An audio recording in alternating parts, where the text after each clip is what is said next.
You know what I mean?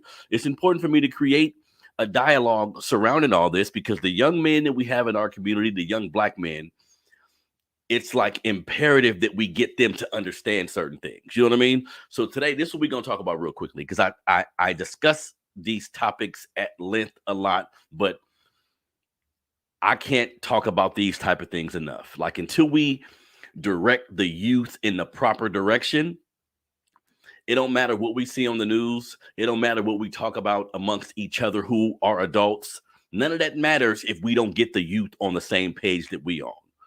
You see what I'm saying? Because a lot of time we get to a point where, and this is something elders and sometimes older black people do that is wrongful. Like this can cause a negative effect, in my opinion. You know what I mean? Like if you preaching at young people, we need to figure out the best way to approach the young people around us. Now, all young people aren't in the same type of danger, right? We have young people who have solid homes, but still have all type of things going on. This is just how life works, whether it be in school, with relationships, peer pressure. Young people have it hard, right?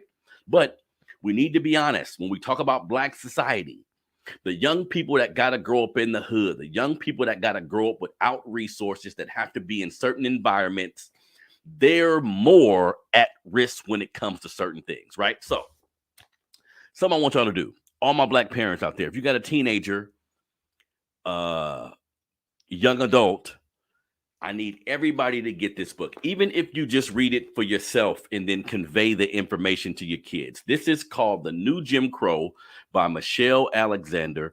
Again, some of these things or some of this information is things that a lot of us know, but we all need to be aware, right? We all need to be aware of what's going on out here. The New Jim Crow, Michelle Alexander. The book, Mass Incarceration in the Age of Colorblindness. This book talks a lot about mass incarceration. It goes into the details about how, and again, some of us know this, but it's important that we all get on the same page. It goes into details about how, yes, slavery isn't allowed in America anymore, but it's been transferred to the prison system, and a lot of our young men fall victim to this system, and it becomes a whirlwind where once they get a felony, it is extremely difficult for them to get on the right track. When we talk about unemployment rates, when we talk about the rate of how felons actually gain employment, how difficult it is for them, 2/3 of them for like the first 4 or 5 years struggle with finding employment, which increases the recidivism rate where they go back to jail. So this has to be a situation where as adults, we begin looking to figure out how to solve this problem with our youth. You feel me? Like shout out to my brother, Barry Axius, like brothers like this who say, yeah, I want to empower everybody that's black around me, but focusing on the youth, understanding that these kids is our future, is probably the best approach that we can take. Now, I'm not discounting a person that's 50 or 60 who want to learn history or want to help out with the movement, want to be an elder.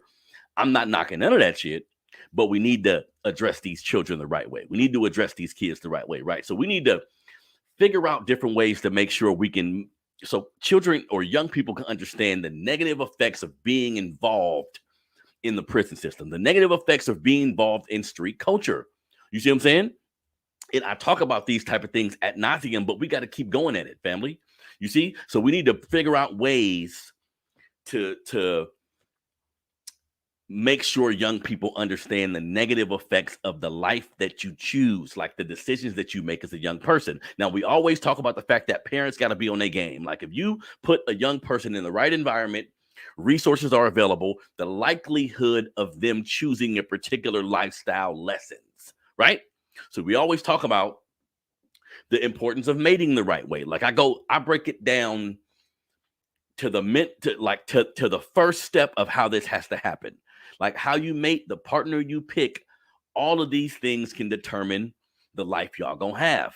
You see what I'm saying? But what I'm going to talk about today, though, because again, if you have a young person, if you haven't read this book yourself as an adult, get this book, The New Jim Crow by Michelle Alexander, Mass Incarceration in the Age of Colorblindness. It goes over mass incarceration, the history of it, how this has affected our community in detail. Sometimes you can hear about things, but it's important that you seek the knowledge yourself. And this book does a great job of breaking down how the prison system has affected our family. You know what I mean? Because I'm in a situation like being a black man in America where I have a lot of people around me, a lot of the young men around me, a lot of the adults around me that are men have like had to succumb to this system.